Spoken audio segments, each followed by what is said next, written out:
Detroit Lions are still a winning-in situation, possibly if the Seattle Seahawks lose, which isn't in our favor because they're playing the LA Rams, who have currently the fighting Baker Mayfields. Yeah, the fighting Baker Mayfields, which I did look back the first matchup of that season, and it was against Bradley Wolford, or what that kid's name, John Wolford. Only a 4-point game. Yeah. But LA was at home, but you know how it's close. It's close.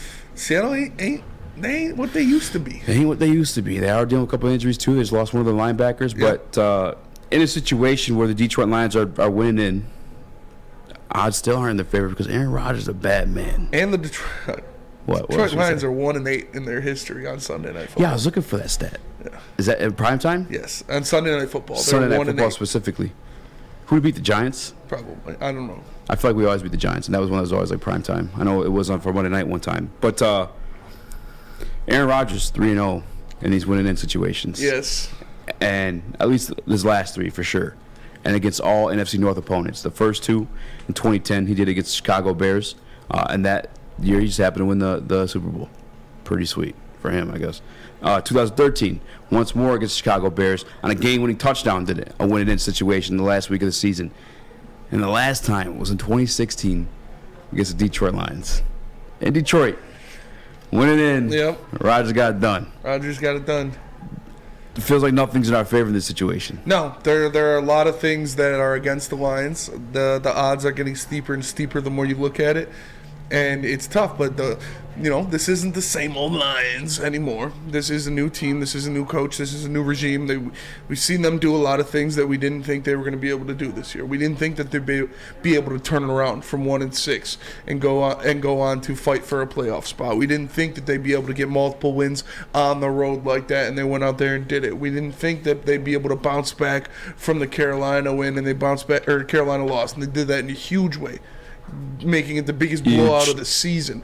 So this team has been kind of rewriting narratives and changing the way different people look at the Lions and look at this franchise. So I wouldn't be surprised if they go out there and win. But, yeah, it's going to be tough. It's going to be in Lambeau. It's going to be cold. It's going to be against Aaron Rodgers, and it's going to have all the pressure of a playoff game that these young guys on this team, which is the youngest roster in the NFL, these young players, they have not been in this situation before.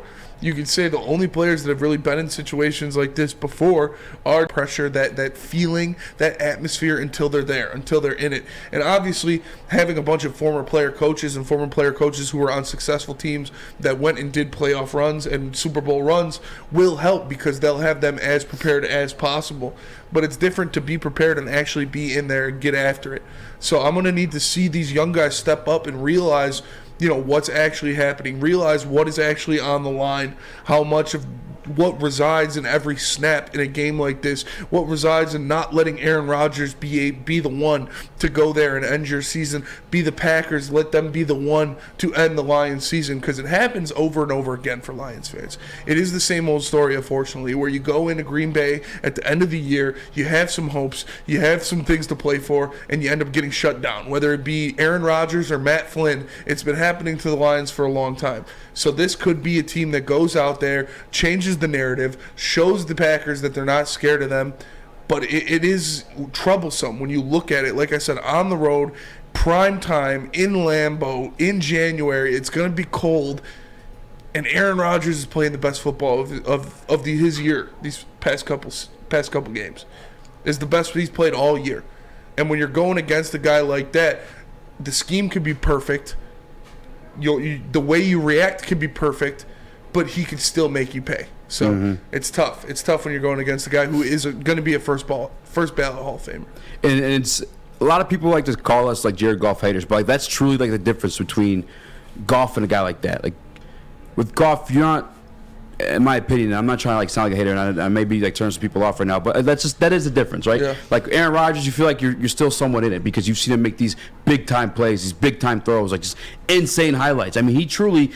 I mean, it's kind of hard, I guess, or not fair to compare him to Aaron Rodgers because he truly is like one of the most talented guys to do it. But that's just the difference, though. There's some guys that can make those type of plays, but beyond that, like everything you said is 100% true. Everything is against us, and we relish in that shit, though. It's the saying of the city, not Detroit versus everybody. You got the weather. You got the wily vet. You got the history. All that stuff against us. But, like, First big game Dan Campbell has ever coached in his career. First time he's had to go against a guy with, like, Matt LaFleur is not this. He's not Andy Reid or Bill Belichick, but he's a good coach. Yeah. And going up against him in his house with time to prepare, we'll see. We'll see how it goes. I like it, though, because, like I said, this is Detroit. Detroit versus everybody. This is the scenario you almost want these guys to face. And they've seen it all year anyway, the criticism when they started 1-6, people calling them busted, broken, all that good stuff like that. Bounce back from that. They got their mouths rocked in Carolina. Bounce back from that so far. Tough matchup, like you said. But I just feel like in a situation like this, them being young, it's like John Jones, to make a parallel, I guess. When he was younger, he fought reckless, but lethal, because he was just trying the craziest shit, and he was just landing the craziest spinning elbows, flying knees, like. But that's this team, you know what I'm saying? And like, it's almost like the TCU game too. Everyone's like, Michigan. Before Friday, you and I were up here saying take the plus 14 or minus 14, whatever the hell it was. TCU punched them in the mouth, surprised them, and I just feel like this Detroit Lions team can have that same type of like surprise or reaction like within this game, because again, they're almost in a situation where there's nothing to lose regardless. I feel like if I'm Dan Campbell in the meeting rooms, I'm painting that as the picture to these guys, because truthfully, we're still reliant on the Seattle game, as Detroit Lions fans and the team themselves. So like, that's what I'm building up. I'm building up that you're back against the wall. I'm building up Detroit versus everybody. I'm building up this can be your last game this season. Put it all on the line. Yeah. Whoop somebody's ass. And not somebody dick in the dirt. Not somebody dick in the dirt. And they know they can do it. They've done it before against this team. They went at home against the Packers and knocked their dick in the dirt, put them in the ground. They held them to 9 points. Won a game 15-9 against the Green Bay Packers. How often can you say that could happen? Yeah. Against an Aaron Rodgers-led Green Bay Packers, they held them to single digits and won that game without scoring 20 points. That is extremely impressive. That should be in the back of their mind. Yeah, Aiden Hutchinson got an interception. Kirby Joseph got 2 interceptions. Like, this is something that you can remember, something you can recall on. And that team wasn't, I'm not even in my final form. Like, that team was not the Detroit Lions team it is now. That team was worse. They've gotten an influx of talent. They've gotten an influx of players that we're going to get to. We're going to get to that for sure, who wasn't in that game. And that should make the Lions salivate. Be like, we beat these these mother Packers. We've done it before. Yeah. We could go out there and beat these Packers again. This is that team of 2016 that got beat for the win and then. Yes. This is the brand new Lions.